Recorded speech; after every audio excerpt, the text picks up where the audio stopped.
All right, today on Lulz, we bring back a guest for the third time. You know him, of course, as Mr. Whistles Go Woo. We're going to talk to him about what he's been up to in DFS. Of course, we will get his thoughts on Sims. He might even have some spicy things to say about our previous guest, Youdacao. We're going to do it all today on Lulz. Let's go.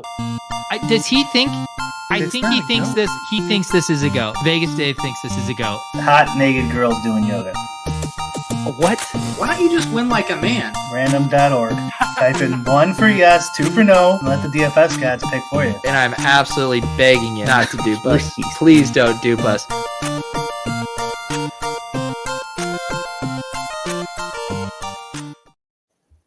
All right, Whistles. I'm just going to let the chat ask all the questions today. So we'll just come in right hot here. Eric Johnson wants to know, do you work for Run Pure Sports now? No, I don't even get to say hi to the people. They just want to go right at it. They just want to go. No foreplay. No, how are you doing? How's it in Connecticut these days? No. Do you work for Run Pure Sports? I don't, but I work with Run Pure Sports. So I have a new website. I know last time I was there, I was just doing some janky thing with you guys last time. But I have like a legit website, eatthesharks.com, which I may show you. And we have one tool right now that we're doing in conjunction with Run Pure. Brian, do you think Whistles is here because he just was genuinely excited to chop it up with two of his best friends in the industry, or to kind of Trojan horse a promotion for his new show on here or new site? I don't know. I think he got interested watching our last show, maybe because he tweeted to come on the show, so we extended the invite. Well, you guys were the first person to ask me to go on a show a couple of years back, right? So I think an annual visit seems about appropriate, right?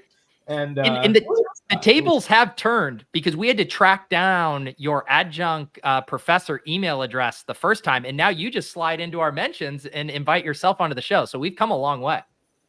Yeah, that's for sure. And let's get even deeper if anybody has any questions.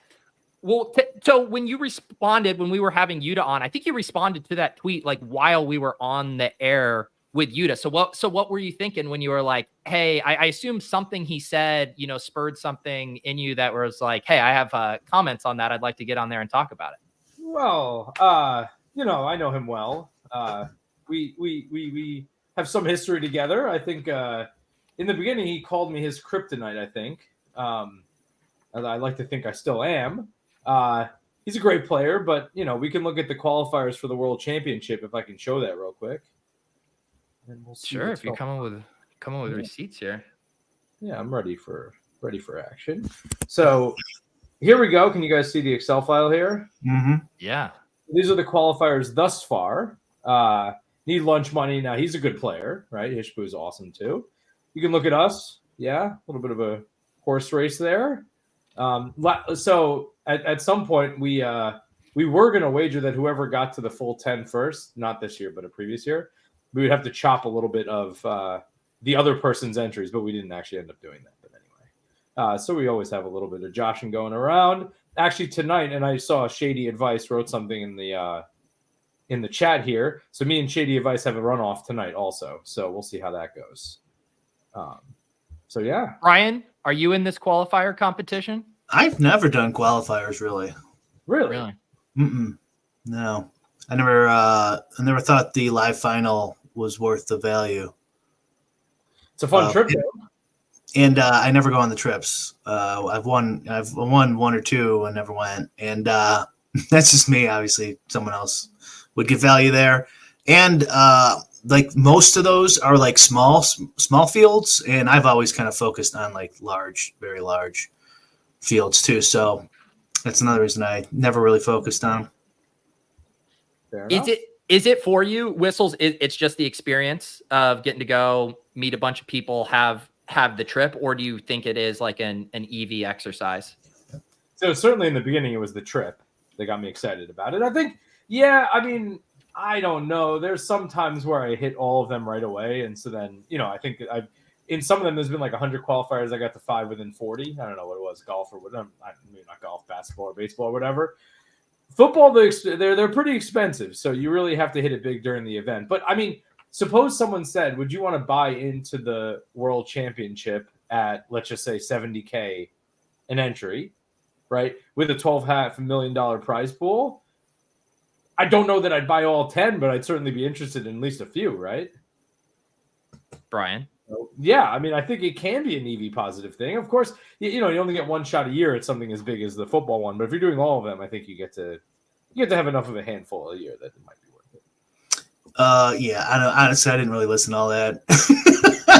You probably like I would. The way I would do it if I was going to do it is I would just look for the ones that are like definitely going to overlay because that seems to happen a decent amount in qualifiers, stuff like that. But I don't know, whatever. I don't care. I don't care about qualifiers personally. I can understand where somebody else does. Brian, isn't it? It's because you're afraid that if you go to one of these qualifiers, you are going to become such a star that DraftKings is going to ask you to do Chasing the Goat season 3. Kind of limelight. It would blow me up too big, Pete. That's why I don't do it. Yeah. So, Whistles, is Youdacao the greatest DFS player of all time? No. Maybe. I think the greatest of all time is Osmo. So I've we'll talk about Sims probably, yeah. I've done quite a few analyses, obviously, of what people have picked over the years since I've joined. And although Osmo doesn't buy in quite as much as Yoda does anymore, the rest of the guys, I think I believe that he is the GOAT of DFS. Based on what I've seen in my analysis, I think he picks best. That's my answer. It's hard to argue. I mean, Yuda the last year or two has banked a lot of millies.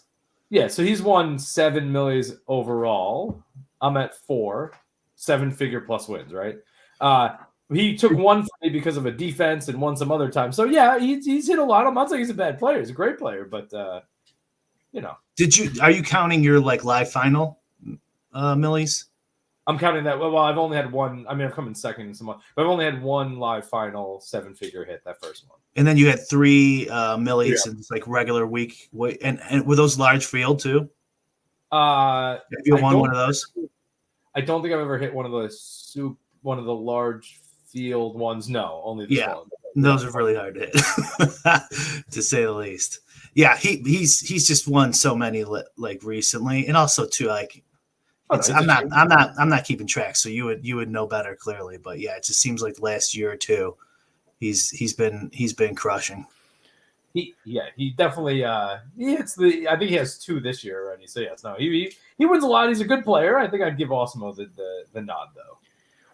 Whistles, when you hear, because we were kind of trying to pin Yuda down a little bit on his process, and the way he describes it's just like, I'm almost going to out project you, and I'm going to kind of be on my own island and have unique projections that are also better projections than you. It still seems like there's a secret sauce, a special sauce there, whether that's game theory or whatever, that allows him to be so successful. Like, what is your read on what Yuda is doing to be so successful? I actually think he's probably telling the truth. And I don't know if maybe he has better projections, that I can't tell. But I do think that if you have projections that are different from the field's projection, I'm talking about the standard sites, they're just different and they're equal quality, you're going to ship a lot of contests. Because on the days that you're wrong, fine, you lose. But how often do we lose 60, 70% of our buy-ins? This happens all the time. So whatever, you lose those nights. But the nights where those projections are the right ones, you're on. So, how would you compare your style of play or your strengths and the things you do well to Yuda? I think Yuda also, I think it's very hard to tell exactly what he's doing. I think it's probably pretty hard to tell exactly what I'm doing as well. I don't have any kind of standard every single day model. I just don't have them. I change my models every single day. I go for more wild picks someday, more conservative picks the other day. This somehow depends on how the field is moving also. But I would say so I've talked to for example, I think it was Papa Gates saw me at a live final once. He was like, dude, I have no clue what you're picking. You're a wild man. And that's part of the game I play. I think it's really hard to pin down what I do because I don't do anything consistent. Do you it's I was going to say that question's impossible answer because you doesn't really answer the questions when he's been on 2 interviews that ours and Levitan did one. It's just hard to tell what he's doing. Do you think he's just basically doing what he was what you could kind of reasonably interpret what he said is like just like using fan graphs and making some of his own projections, doing most of it by hand, and using Fantasy Cruncher, and then popping in 150, and that's the end of the day. Or do you think he's BSing? Do you think he's work? I mean, Petty's talking in the chat here that he thinks he works with other people. You think? I mean, what do you think? What do you think he's really doing? I don't think he spends minimal time. I think at some point, and I don't want to, I hate quoting a guy, but I think at some point he said, so I was really good in NFL showdowns a couple years ago. I think I was like, I mean, nobody else was playing them as much, and I was just crushing them because I was spending the time on them or whatever. It's obviously become a lot more competitive, right? You can't, I mean, the ROI I had on showdowns 2 and 3 years ago is outrageous. Okay, those things don't exist anymore. And I think he mentioned at some point to me that he was going to spend more than what he had previously on showdowns. So I think that's an indication maybe he spends a little bit more time thinking about his lineups than maybe he let on. But who knows? He is Youdacao. He's a great player. Brian, what do you when Whistle says he changes his model like on a slate by slate basis, what pops into your head? Nothing. I mean, that makes I guess something. I mean, I fiddle with my stuff all the time, so like maybe it's something like that, just small adjustments, or maybe he's got some way where he can differentiate based on what he's feeling from like a big cohort of lineups that are all pretty good or something. There's a million ways to do it. Where do you fall, Whistles, on that spectrum of, Yuta had the line last week, knowing ball is the projection. And he does seem like someone who is actually watching a ton of sports, using that to inform his projections. Where on that spectrum do you fall? I think that I aligned with him on. So I did a lot of consulting prior to getting involved with this DFS stuff. And I would build optimization tools for all, large corporations. Yeah. But I mean, these things are decision support tools. They're not like, the final result is not what you should use. Yeah. And I'm sure Brian does this stuff too, right? Like it's when you go to SaberSim, you go to Fantasy Crunch or whatever, you run your model, you get your results. You're not just going to use exactly what it spits out. You're going to tinker with it, right? I mean, you need these tools. You need to be able to hit them. But I think if you understand the sporting event itself, okay, I think it really helps you. I mean, I used to always tell everyone all models are wrong. Some are useful. And I think that applies here, right? And these tools are useful in it. If you really know the sport, I think you can do very well. I mean, take the guys that run Pure, all right? They are sports fans, and they compete with all the analytics and machine learning and all that crap that I do, right? There's something to it, right? And I think that, Youdacao plays at the top of the game. He's one of the better players, obviously. And so I absolutely, I think he knows the sport. Also definitely knows players and follows and knows all this stuff. So I think the best of the best combine, what the state of the art in the industry is as far as analytics, together with some knowledge of sports. That's my guess. We asked him to give like one tip to people, and I don't think he did. Did he, Pete? Or he gave some tip though? Do you got any tips this time you want to share?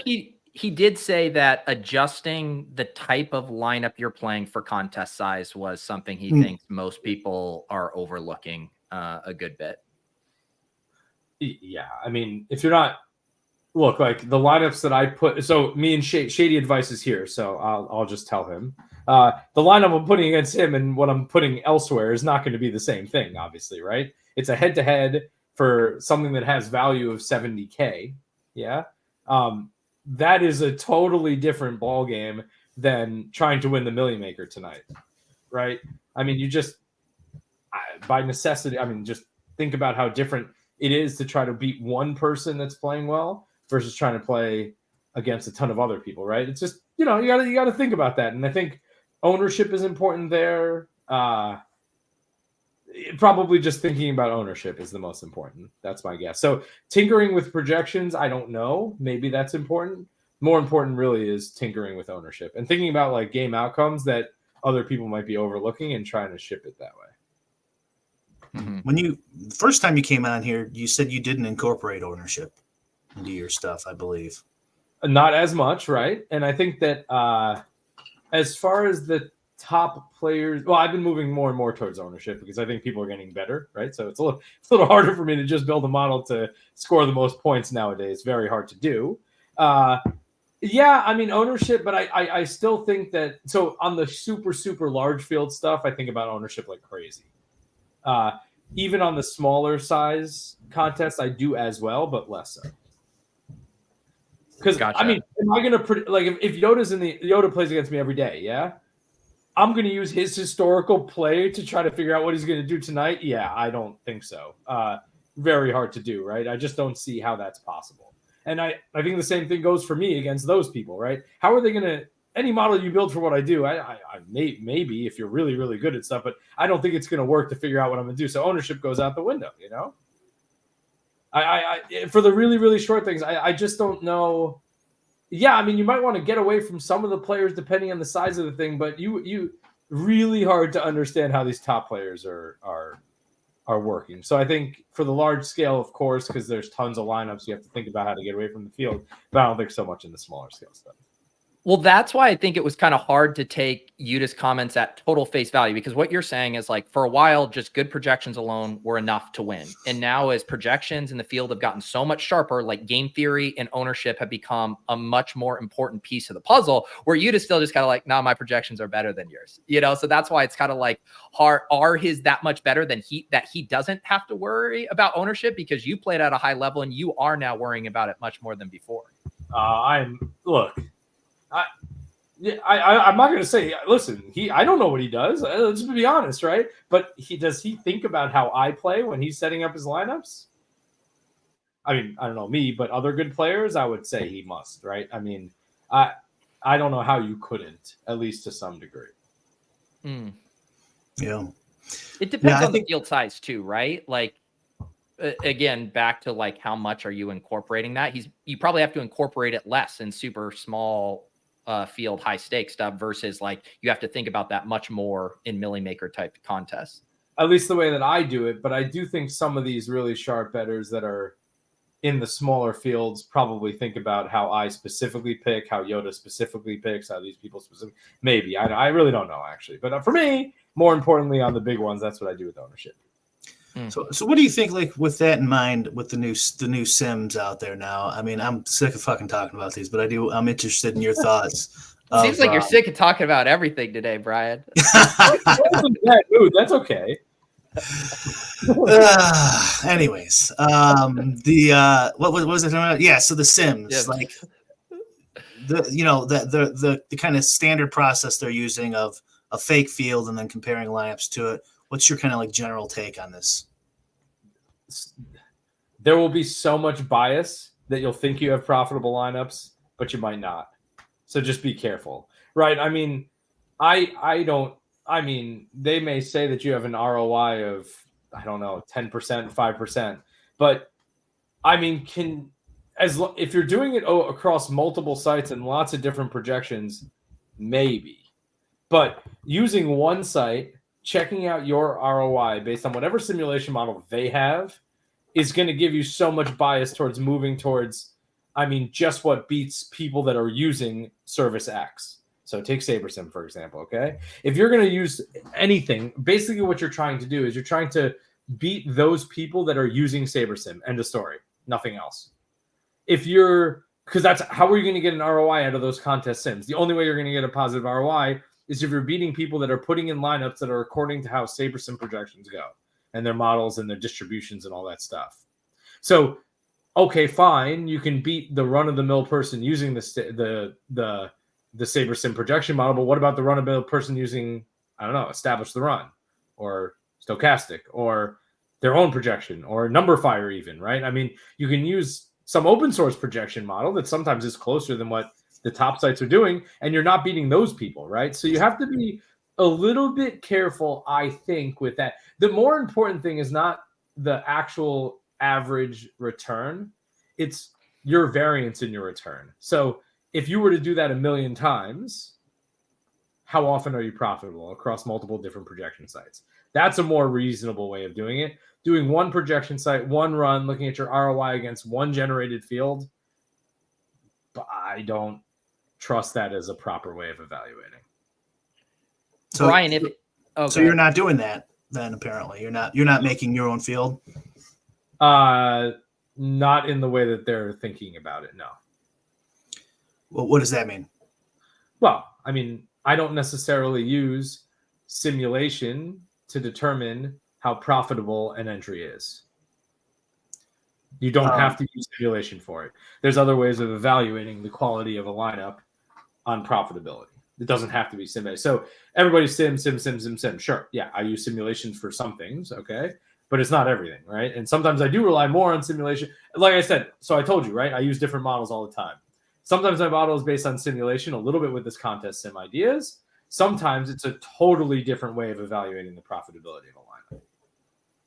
Right, but just sounds like, generally speaking, you're not really doing this at all, like this kind of version of predicting what your opponents are going to be playing and then comparing lineups to it. Not at least in the way that they're proposing to do it. Well, I mean, I don't know what that means. Like, yeah, I mean, you make a field and run lineups against it. I mean, I have a version of my model that does that. I have other versions of my model that don't do anything to do with that and absolutely do not build lineups against a field of generated entries. Got it.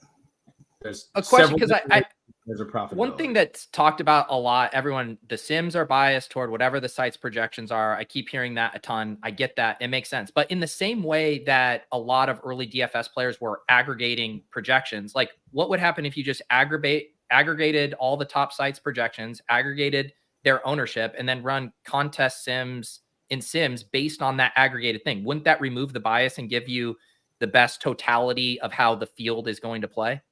So if I go right now and I look at the differences between stochastic and saber sim for today, the differences in the projections, the biggest difference in projection is Rashid Shahid at 6.87 versus 7.94.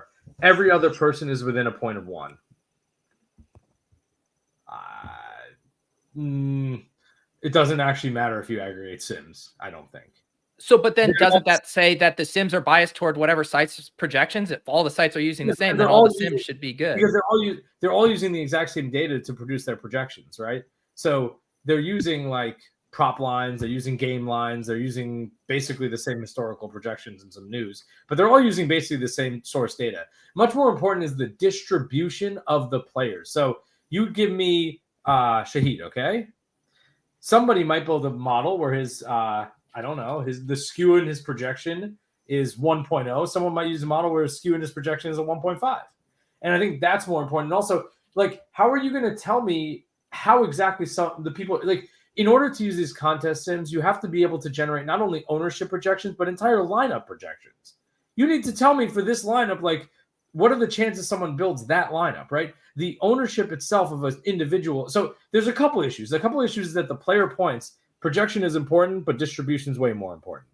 Okay? Because if you tell me someone has a projection of 6 versus 8, but the high end of their distribution is the same, they're the same to me, right? I mean, if a guy projected at 6 scores 6 points, I don't really care about that individual. But the guy with a 6 that scores 16 points, that's the simulation I care about. Also, if they score 18 points or whatever. So 6 and 8. So that's one thing. Second of all, when you're looking at ownership projections, we're talking about the projection for a player.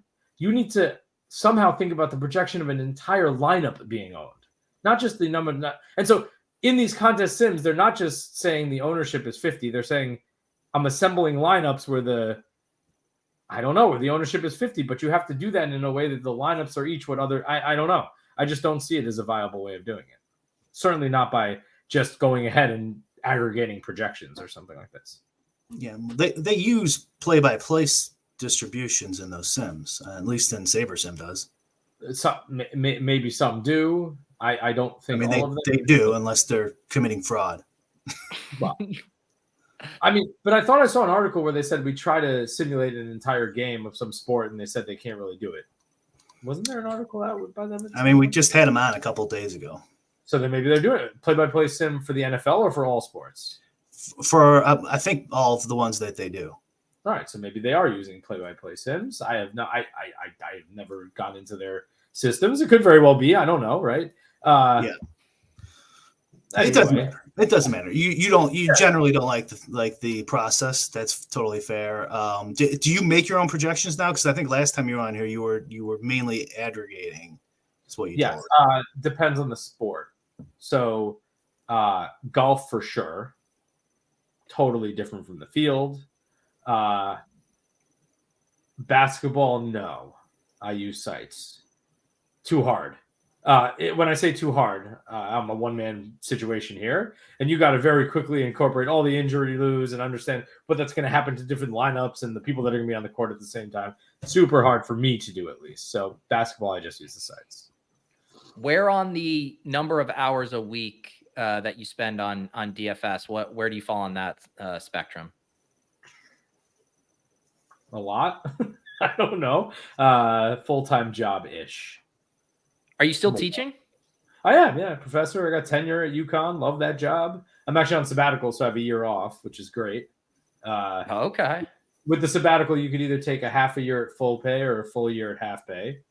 I obviously went for the full year at half pay.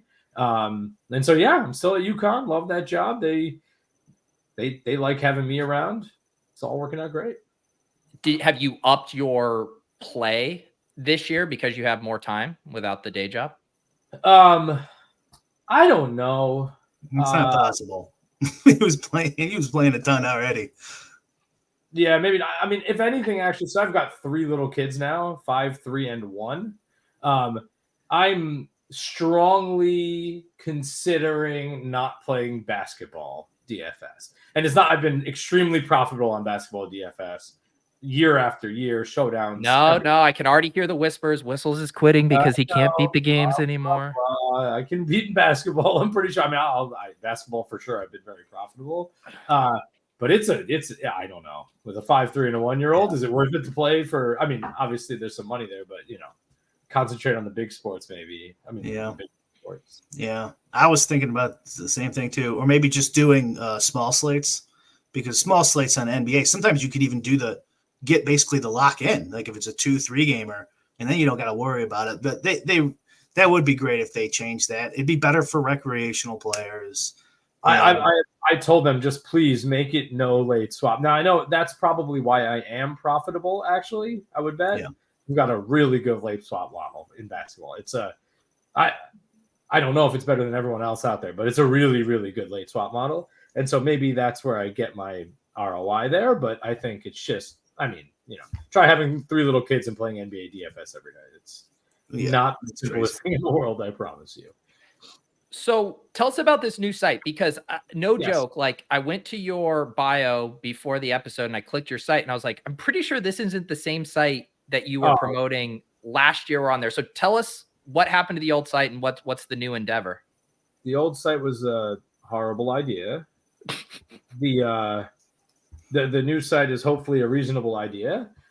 So yeah, actually giving models to people. So eatthesharks.com, because there's always sharks trying to eat me. So I eat the sharks, you know what I mean? So you guys can see the screen. Yeah. All right. So we have all these things. I got an NFL survivor pool tool. You have the grid. Obviously we're a little further down the weeks or whatever. So what you can do is you can like either lock teams or whatever you want to do. So you lock.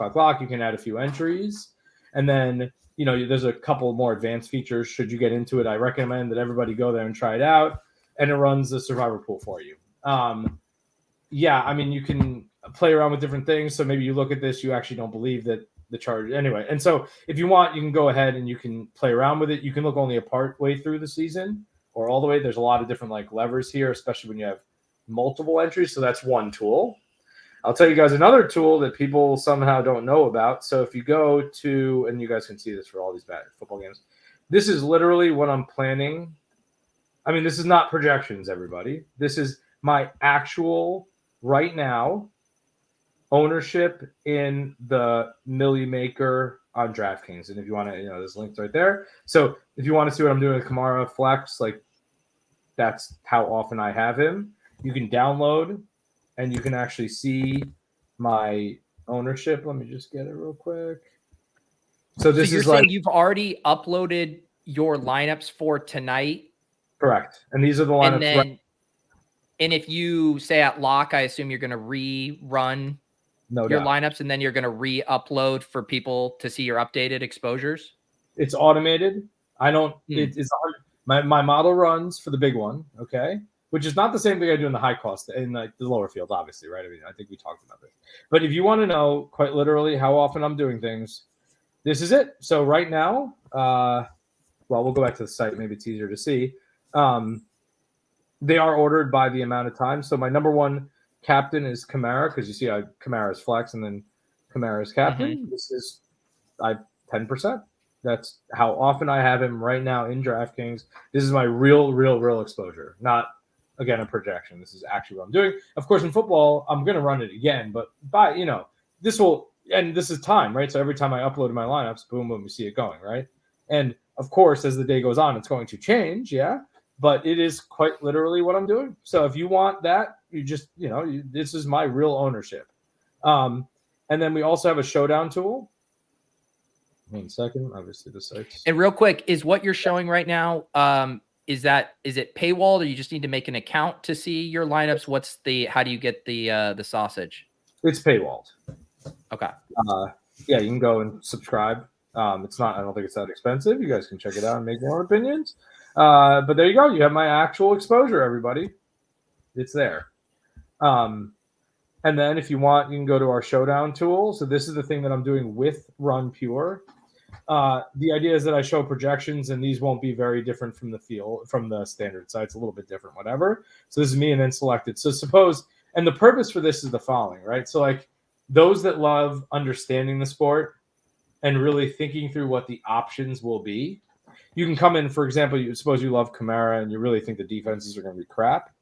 You hit the show projections again, and this shows you the projection under the scenarios where these are like the ones that you should focus on. Now you might contend with why I went from 16 to 20.73, but again, this is kind of a proprietary where I've developed a way that modifies the projections and filters the simulations in certain ways, or at least weights them in different ways, which brings them to a point as this is really, because I mean, a lot of people say I want to lock Kamara, but what let's do a better option. Okay, suppose you want to lock, I don't know, Trevor Lawrence. Okay, so you come here, Trevor Lawrence, you think he's going to do well. Okay, so people are like, I really want Trevor Lawrence, but then you say to yourself, well, okay, but what does that mean for everybody else, right? So I think most people, they go to either SaberSim, Fantasy Cruncher, or whatever optimizer out there.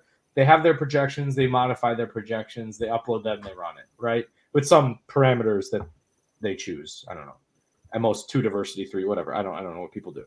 So, but they also have to say, okay, well, I mean, if Trevor Lawrence is going to do better than projected, yeah, like what should I do? And of course, some of the receivers need to go up actually on both sides because there's some deep correlation between, different people and so forth and so on. So you can play around with it. You can have, like, if you're entering 150, you can do 25 lineups where you say Kamara is great, everyone else is horrible. You can do 25 lineups where, I don't know, Carr does great or Carr is horrible, right? So fine. And then you update it and you see, and it will modify everybody else accordingly. It's almost like a micro view on like a play-by-play sim of showing how these correlations work across players. Correct. And when you download it, you'll be able to like see, for example, and then upload this directly to any service. Like this is the projection that you would use on just like the baseline, right? I mean, it says whistles, but it's basically baseline. And then for your selection, that what did I do? Carr was horrible. Yeah, there you go. You can see that. And I mean, you can do all types of things, right? If you want to see what the differences are, you just whatever, go like this. And then if you wanted to, you can upload these directly. So you see that, well, I should do the other way, but it doesn't matter. You see that actually the Jaguars defense should go up. I know red is the wrong way here, but I'll do it the right way. So yeah.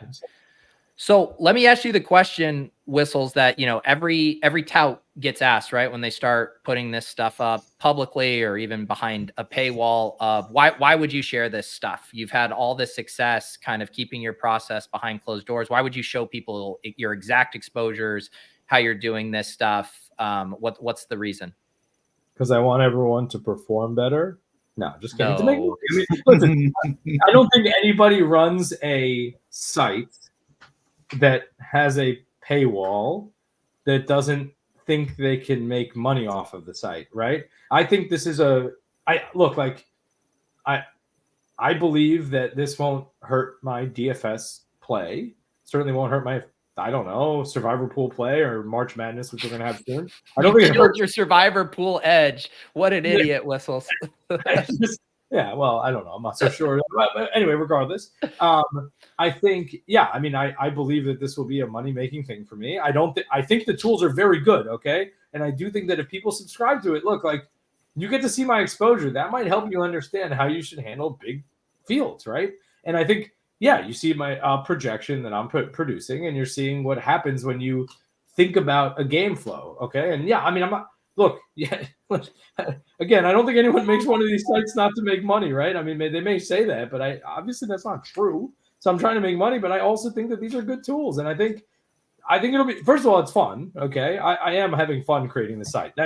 Yeah. You can believe me, that's true, okay? And then I can come out here and say, oh, I want to help the small guy make money. Yeah, in some sense, because I want to give them a value proposition that helps them make money while also having fun with it. So I am, in principle. But obviously, I think it's a good way of showing people how to do things. I think it's a good way of making money. I think my educational background coupled with decent analytics in an activity that I've been doing for a very long time, I don't know. I think it makes sense.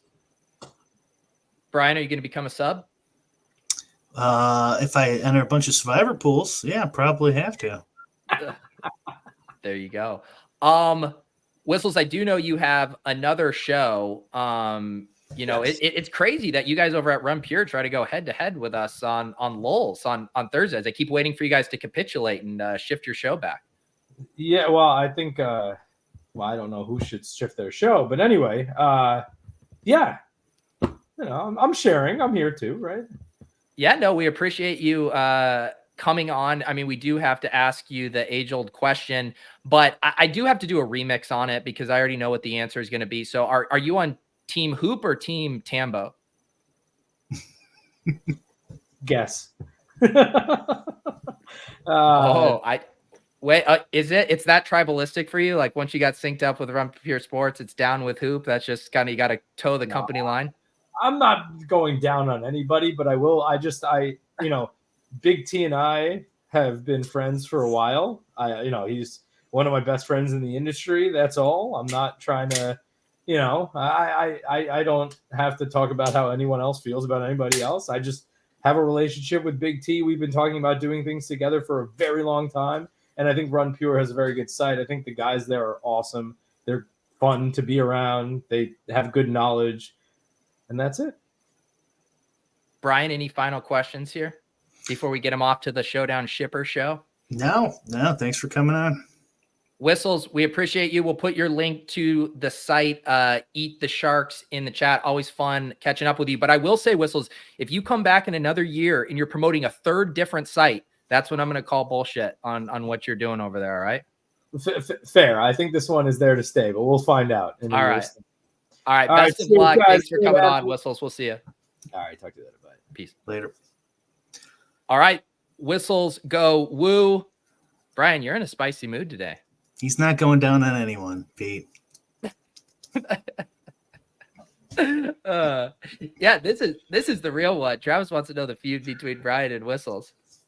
It was after the sixth time he said right or whatever the heck, right? Oh man, I don't know, man. Maybe I'm in a bad mood today. I'm not Baker, all right? Petty, unlike you. Yeah, shots at Petty for no reason. It's all right.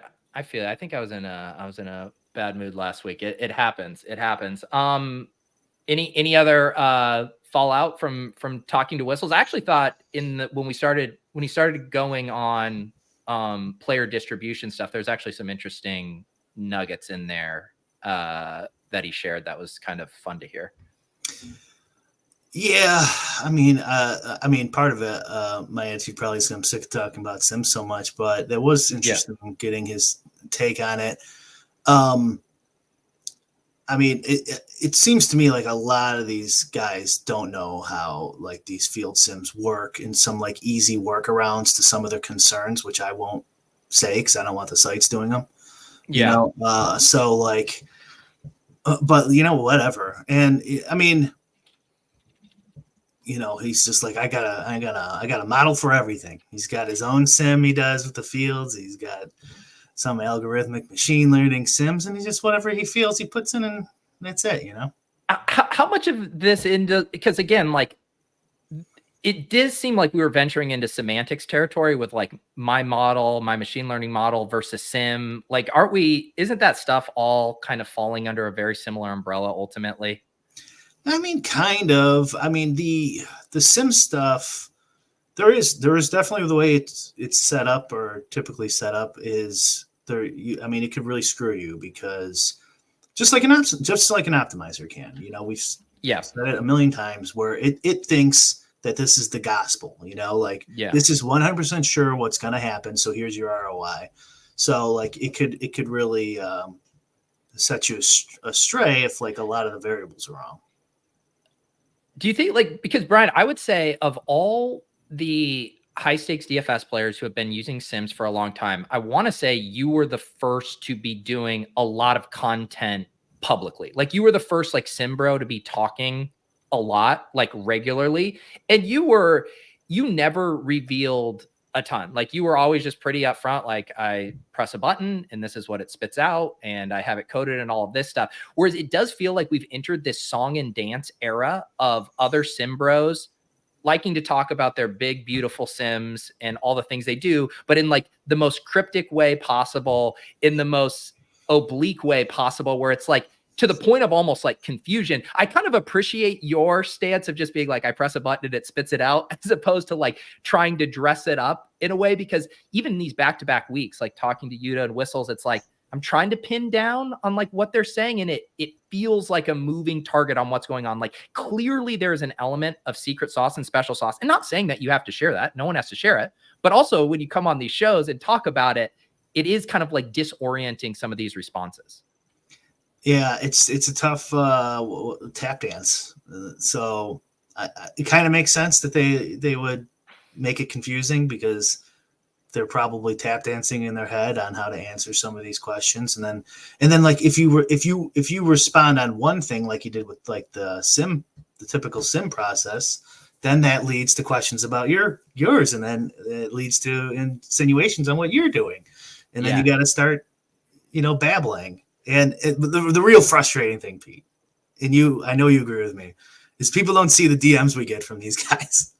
And like we're expecting a big show with all the shots taken at other players and hot takes, and we got collusion accusations last week, so that's all right, and stuff like that. But like, and then like 10 minutes into the interview, I'm like, none of that's gonna fucking happen again. Why do we keep doing this? I know. And then I look like the idiot. I have, I put shots fired on the thumbnail because, Whistle says he's going to come in here and talk some shit about Yuda. And then, the closest he came to talking shit was saying he's the second best player of all time behind Osimo and not the first best. And he's only got 3 tickets where he's got 4. So to the live final.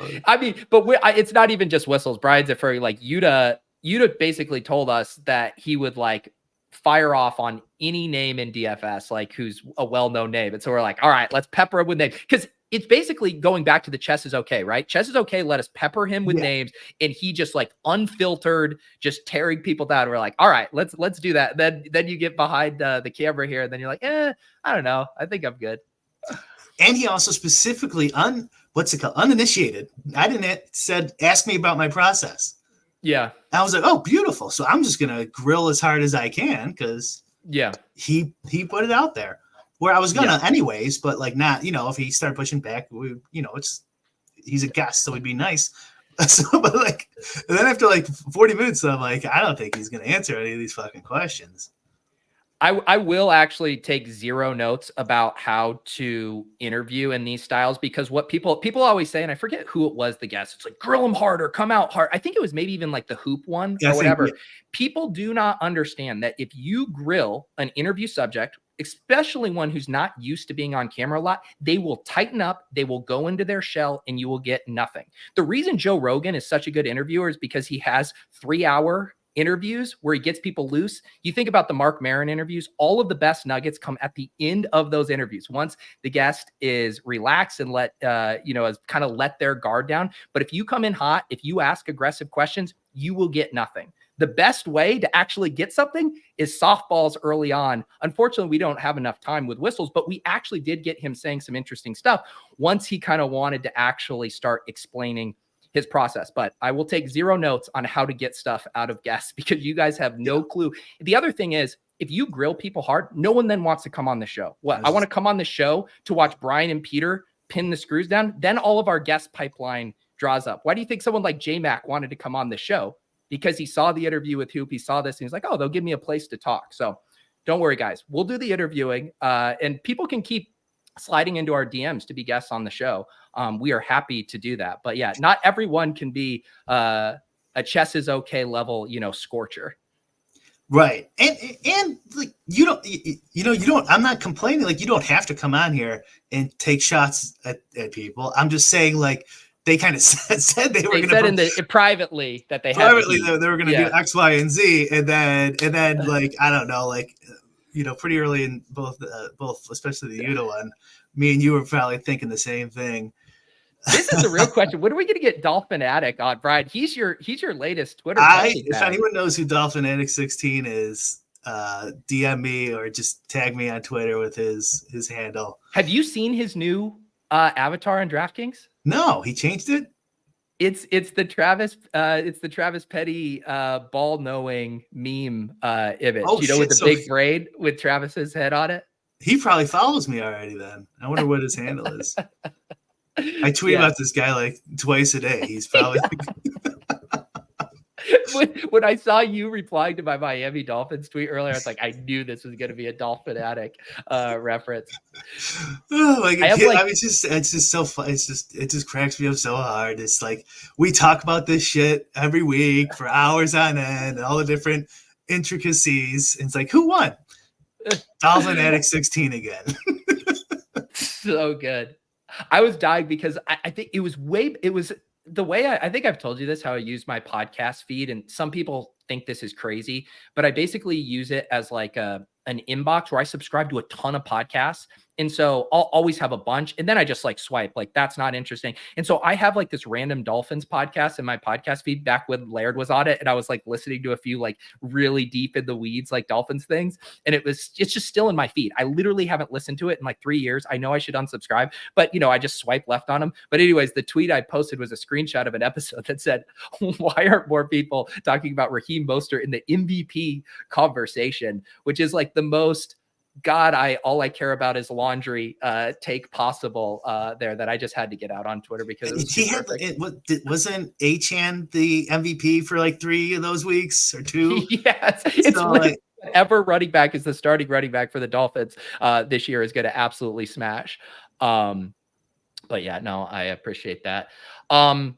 One thing I did want to hit on, Brian, while we got a few more minutes here, because I know this was a hot topic of conversation in the Lulz Discord, which, by the way, if you guys are in the Deposit Kingdom, we do got the Lulz channel. I genuinely appreciate it because you guys give us show and segment ideas with the stuff you post in there a bunch. But people were talking about Captain Jack, who at a point last week kind of just like mysteriously disappeared from the Unabated Discord. And then on top of that, deleted his personal Twitter and YouTube account. What were your initial thoughts when you saw that, Brian? Well, not being in that Discord and knowing the details, I thought it was that he's an alcoholic and they had to fire him. No, that he was like just sick of the customer service, which I can understand. Like having to do that can be super frustrating, and like I don't really deal with it much at all. So like imagine on whatever the scale they're at. And I think he just like maybe blew up a couple times and then eventually it's just like, okay, take me off the customer service team. And maybe he was just upset with dealing with people in general and just not delete. What's it called? You don't delete your account. You could deactivate it. Yeah. Just doing that. Well, to me, that part made sense, and people were floating. There was like a screenshot from the Discord where I think he had gotten really mad at one of the customers or whatever, the community members in there. And so him like taking a step back from Unabated like made sense to me. But the like deactivating your own personal Twitter and YouTube account seemed like an even bigger thing going on than just having like a difference of opinions with the people you work with on a site, you know, like that's a, you know, like say you and I, Brian, had this huge falling out and it's like, there's no more lulls and I unfollow Bric on Twitter. It's like, I'm sorry, Brian, like, you know, you mean a lot to me in my life, but I'm not deleting my Twitter account and my whole YouTube channel over you and I having a falling out. So that was the part that was confusing to me. Just can't fall asleep, you know.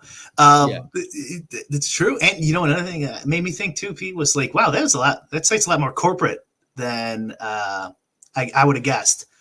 I would have thought it was more like Fantasy Cruncher when, you know, Dave would fly off the handle. Like Dave's not quitting. He's not getting fired.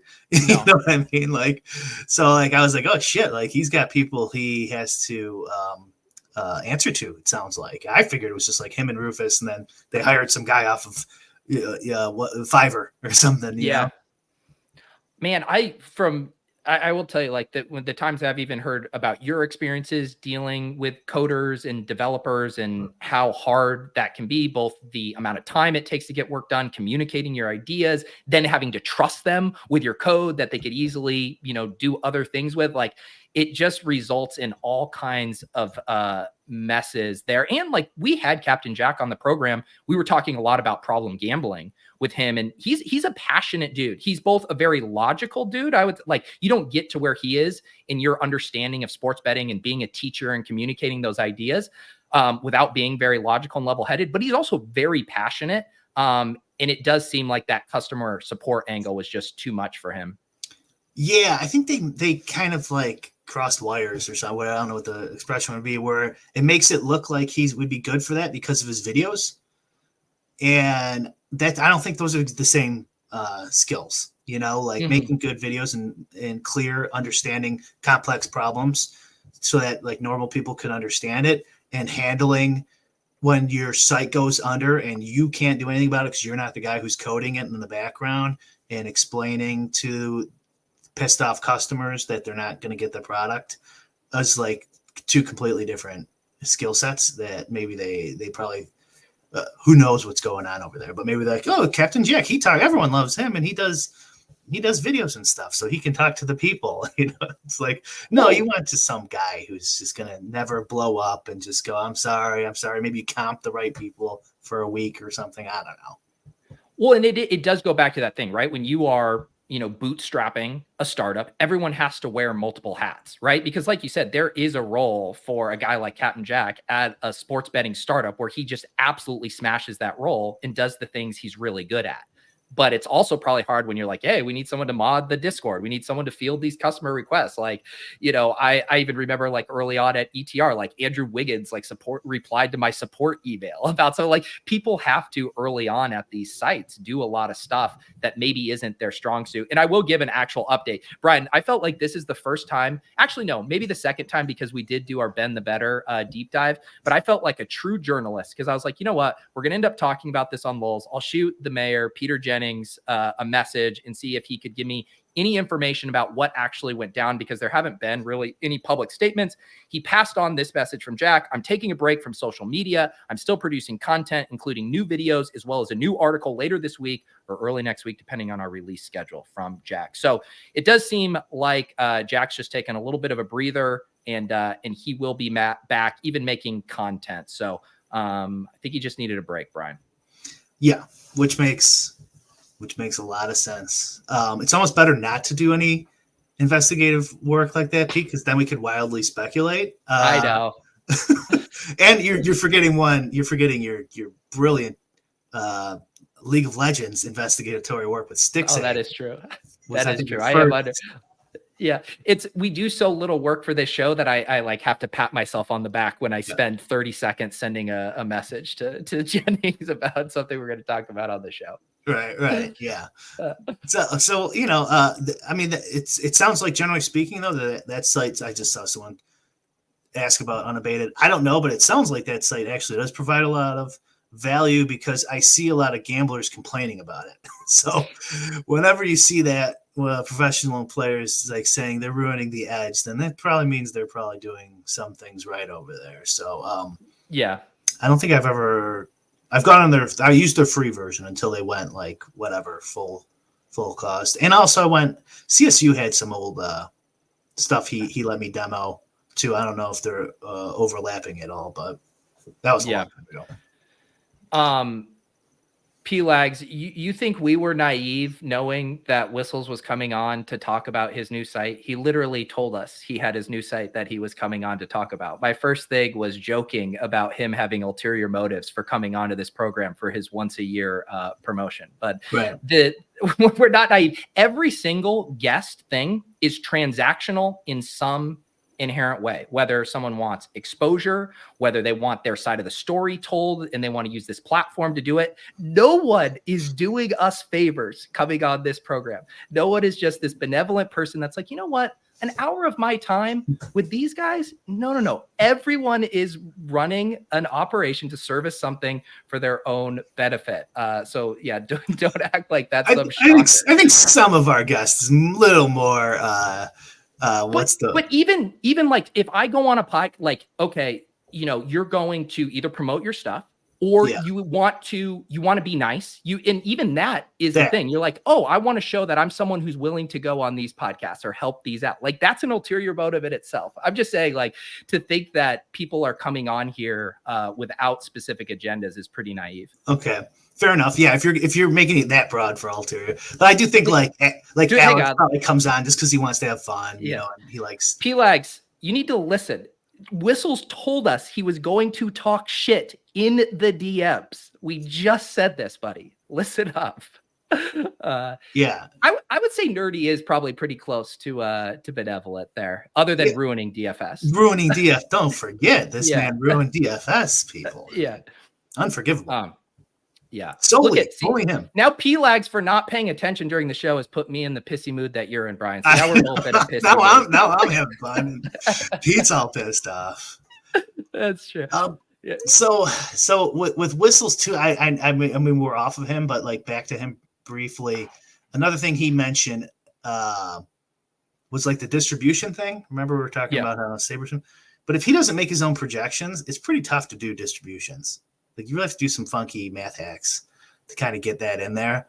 I wanted to mention that before, and I didn't get it, but I don't know if you have any thoughts on. Well, this one I wanted to go back to the semantics thing. Like, isn't that what a sim is doing? It's handling a distribution range of outcomes. So, like, if you're talking about understanding player distributions, but then trying to separate that from the sim conversation, that part was confusing to me. Yeah, that's right. I mean, I've always simplified it to like we're all guessing. You know, it's just like what is the way you're guessing, and who's the best guesser. And if you're just a dude who doesn't know a whole lot about how to play DFS and stuff, maybe you don't even use an optimizer. Yeah, and you want to play NHL because NHL was the only sport playing on Thursday. Going to one of these sites and just doing a sim and running 150 lineups out of there is way better than you just completely guessing or just downloading stochastics projections and guessing. And I will say one thing that rubs me a little bit of the wrong way. And I understand there's the territorial, the tribal thing of my sim's better than yours, my site's better than yours, yada, yada. But there's this element of like gatekeeping with the sim stuff of being like, oh, that sim product is flawed, or how it spits out the ROI is flawed, when I think everyone can universally agree that those tools are making average players, people of my caliber player, better players. And like, there seems to be like a gatekeeping thing of like, oh, that sim thing that you buy for a monthly subscription isn't as good as my holistic process that pulls all these levers. And therefore that's like worthless to you. And it's like, well, I'm sorry. I can't spin up my own sim, my own models that I can change for every slate. You know, like I have to rely on these other sims in these products to help make me a better player. And so I do think for the average player that sometimes I don't like that kind of takeaway of being like, oh, that thing you pay for to make you better because you're not able to do what I do on a high level. Yeah, that sucks. It would also have to be even more than that, wouldn't it? You have to.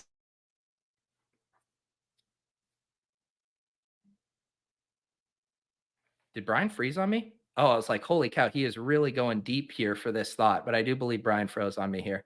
But this is I might have to take a screen grab of this because this is the most pensive look Brian has ever had. This is going on a thumbnail here. I got the screen grab. We'll see if Brian comes back in a second. Brian did drop off here. There you go. I think I'll make sure here he is. Brian, I did get a screen grab of I heard you the whole time. I'm like, you can't hear me. How bad is it? And I had what the hell were we talking about? Oh yeah, I was saying like that you have to say that these sims are worse than an optimizer. Oh wow, I'm really thinking. I do the up and left thing. There you go. Sorry, what were you saying about the sims versus optimizer? Like you have to say you have to say that it's actively making you worse than an optimizer. Right. I mean, it's possible, I guess, but like that's what you're comparing it to for the tool most people use to enter more than 10 lineups. Right. And I do think in the same way, like if the way it probably would make you worse is more of like a bankroll management type thing where you're like, oh man, I'm going to spit out 150 simmed lineups that grade well. I'm going to put this in. I'm going to play above my bankroll because this is telling me these lineups have a good ROI. But that's more of a bankroll management thing than it is like the sim is making you a worse player. Maybe that is the thing, Brian, that the sim has a chance or an optimizer has a chance to make you more overconfident than you should be relative to your expected return in a contest. I think that's fair. That's fair. That's a fair criticism. But like just like saying that it actively makes you worse than just using an optimizer. I think that's pretty bold claim. But I mean, I guess that's possible. But really, I mean, really, you want to like make a whole bunch of lineups and then grade them somehow. How are you doing that? That's basically what DFS is. And then there's some other like ideas of like how you should enter groups of 50 or 20 lineups. There's some other portfolio kind of things you can do and stuff like that. So like, you think that it's making people worse? Okay. That I would need, and then just kind of the way he was explaining his reasoning for why you would be worse.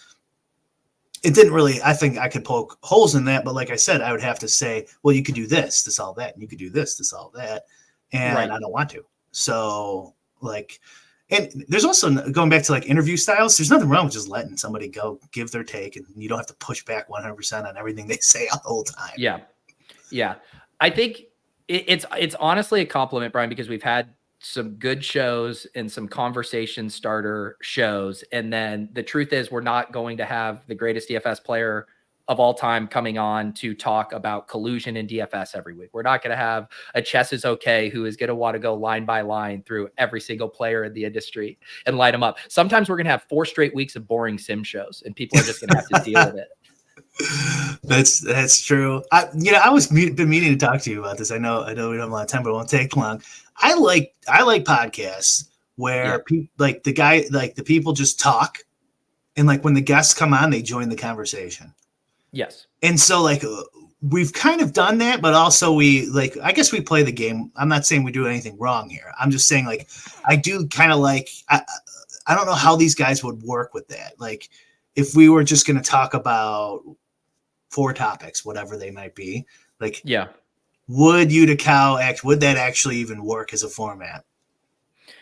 Probably not, because there's 2 elements there. One, there's how comfortable are you just being on camera and shooting the shit about anything. Like we could have Davis, our friend Davis, on, and Davis would shoot the shit with us about anything we wanted to talk about. And there's 2 things there. There's a familiarity. Both of us have podcasted with Davis a ton, and all 3 of us have done a ton of collective hours on there. So you can fall into that. And then there's the people who even Whistles, you can tell, is still more of like, I will answer your question, as opposed to like, let's have a conversation about stuff. And that's not saying anything about him, but a lot of people I think would fall into that bucket of, yes, I will answer your question, but we're not just sitting around the campfire and having a combo. Right. Yeah. He does that a lot. He did it in the first one for sure. Maybe our second one too he thinks it's just like an interview with ESPN or something, and where, especially when we first started this, it was a lot more bullshitting, and just back and forth, give us your answer and then move on. And ultimately, I don't know how you feel. I like the variety. I like when you and I just have some shows where we kind of just bullshit and talk things through. I like it when we randomly have a friend that we know really well that comes on that can just immediately fall in line and we're not having to interview them. And I also like when we bring on interesting guests, especially ones who aren't what I would consider overexposed. Right? Yuda's done 2 podcasts. Chess is okay. This was the first podcast he did. Like when we can actually bring someone who hasn't really publicly shared their thoughts a bunch, I do think that's always an interesting angle too, even though they all have different vibes to the show style. Yep. Yeah. I think you're right. You sold me. I think we need to do some more sports bettings. Sports betting too. I know we're over time here, but the sports betting with Captain Jack and stuff was like the content. We've said this a bunch of times, but the content's so boring. Like it's hard to make fun, interesting stuff with sports betting in general. I feel like, and so it's got to be a drain on some of those guys, like to deal with customer service and try to produce content. But like it would be fun to get some of those guys on.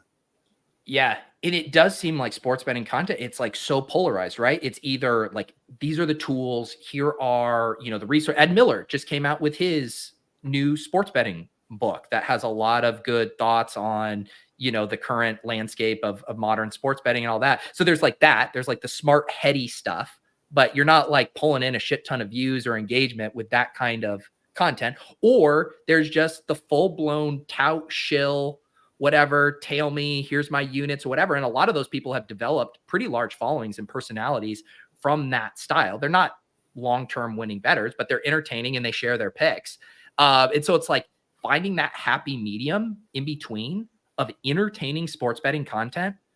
I mean, I've mentioned it before that I think the closest thing is like the future sweat or a live sweat element. Like I find that to be kind of maybe that middle Venn diagram, but it's hard, man. There's a reason that very few people have been able to do it well or consistently. Like if you can point me in that direction, I will be all ears. Yeah. Whale Capper, their podcast is pretty popular. Yeah. But not a lot. It seems like these 5 and 6 pick'ems slips are fairly popular on Twitter, but it makes more sense on Twitter because you just pop one on there. People can tell you or they can't. And it's usually a decent payout. But it's still not super exciting. And also they're facing a lot of legislative pushback there too. So there'll be some problems. I love this suggestion. We've had Mayo on before. He's definitely a guy that can slide right in and talk about anything. Yeah. Yeah. Did you see? I think I saw Mayo won a ticket to the DraftKings. What is it? King of the Beach? King of the Beach. I saw that. Yeah. Yeah. So he likes live finals, apparently. I guess.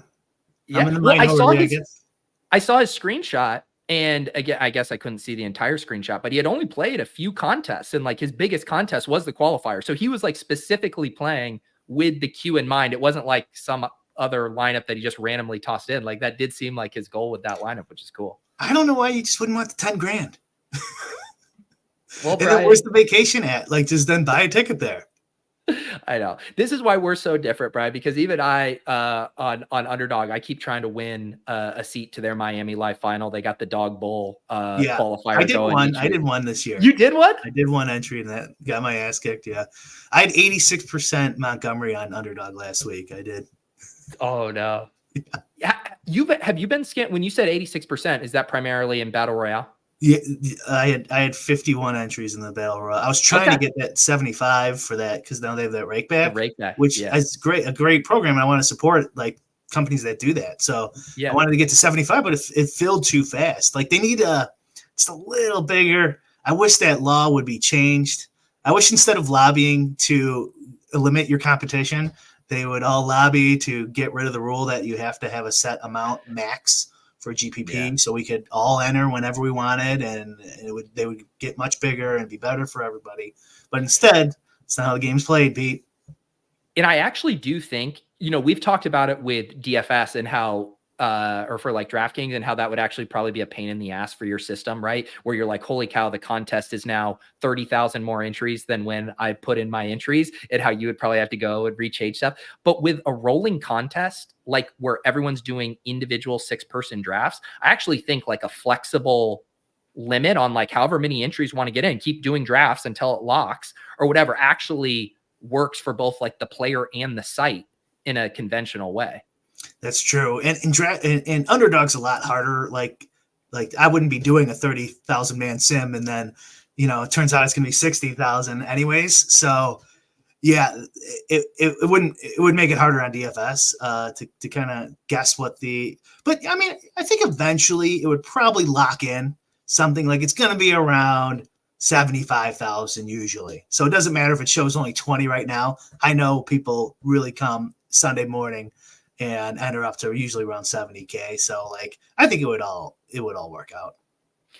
I should mention, Brian, I didn't know if you knew about it last week, but they do have, because the dog bowl hasn't been filling, there's been overlay, but they've done some promos. And so this week the promo is, it's a $25 entry for if you get to 10 entries. So if you put in at least 250, any of your lineups that finish in the top 2,000, which I believe is the top 38% of the contest, you get your money back. And they did the same thing last week. It was $50 entry, however many finished in the top 1,000. So I had like 12 entries and I had 6 of them, half of them that finished in the top 1,000. So I got 300 back. And so it's basically getting like buy one, get one free for me. At least it was this week. So if you end up doing like 6 or 7 dog bowls, just at least get to 10, because either do like 1 or 2 or do 10, because if you get to 10, you can essentially, I don't want to say quite a free roll because you still have to finish in the top 1,000. Yeah. But it is a pretty good rake back opportunity there for your successful lineups. Got it. Yeah. Just don't need my number one guy to get injured after 2 carries or whatever. I know that would help. I got like 5% of my money back. It was brutal.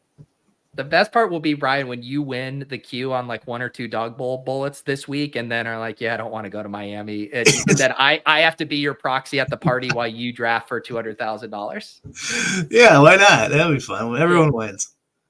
Yeah. All right. I do got to get going. Appreciate you guys. And, maybe, Brian, maybe I was being too hard when I said people only come on here for, a transactional ulterior. I think anything in life you can boil down to that, even altruistic things. But I do think that I am shortchanging our guests and our friends who do like coming and chopping it up with us, even if they're getting their Q rating boosted by having a favorable appearance on our show. Yes. I think you were making like a philosophical point about human behavior in general. Yes.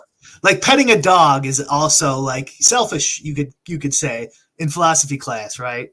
I got it. That's what I was saying. I thought your libertarian sensibilities would appreciate a point like that.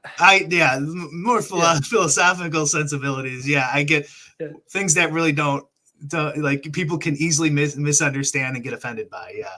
So I'm like Alex and those guys. They're not like Alex doesn't care if we get one more sub for Stochastic. No, but I do think it is worth bringing up, right? Because at least in general, this audience, right? Like we talk about how big is the actual audience and demographic for like purchasing Sims products. Like our audience now hits that in the absolute fucking bullseye sweet spot. Like who else has made this much just general Sims content, not about a specific Sim product? Like I don't think anyone has made more Sim content than us. So if you had a Sim product, if you had products that were adjacent to Sims, you would probably like to get it in front of our audience.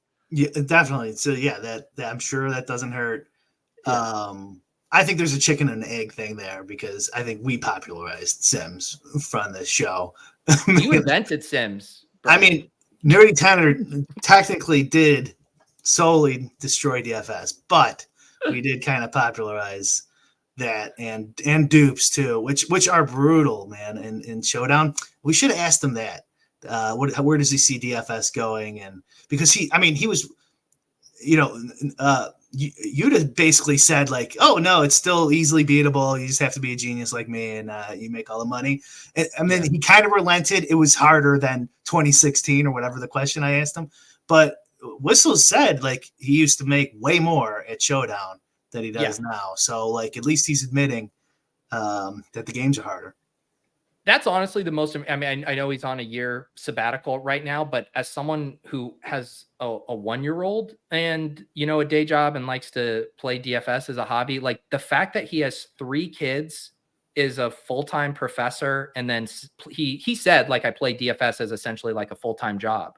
Like, I mean, the hours don't add up. Like the hour, like you're pushing like 100 hours a week of commitments there, theoretically. So it is impressive. All of these guys, right? There's a mystery of how are they spending their time? You know, maybe most people are closer to the chess is okay than they're willing to admit with this 80 hours stuff.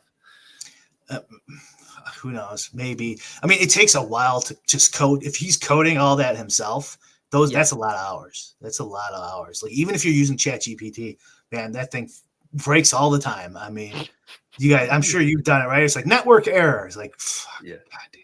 Or you've used your 4.0 minutes or characters up. It's so like it could. I was working on something today, 4 hours. I didn't even get it done for tonight. Really? So, like, yeah, Jeez. like. And so just like that, I could definitely see it. Not to mention like the no ball guys, you know, who are, you know, just printing money, just watching games. You know, it's so easy. I don't know why you don't do it. All right, Brian, I got to get going. We'll get the audio up from this podcast. Anything else on your end? I was just saying the no ball guys, the DraftKings for Oxen tier members, you get free NBA League Pass now. Oh yeah, I did. I got that. You got that? Nice. Yeah. Nice. Yeah. So now you can play NBA and win. You know, it's I did it. Here's the trick though. When you go to get the email to redeem your free NBA League Pass, you know, they give the promo code and it says $0, but they do make you put in your credit card to do it. And it does say the fine print auto renew. So here's the pro tip. If you got the League Pass, sign up for it, put your credit card in, immediately go in and cancel your subscription. It says you still have your subscription until September 2024 or whatever. So you have it, but go cancel it now. Otherwise, NBA will come back around and charge you next year for League Pass. So that's his pro tip today. All right. I'll do that. All right, guys. We'll see you next time on Lulz. Peace.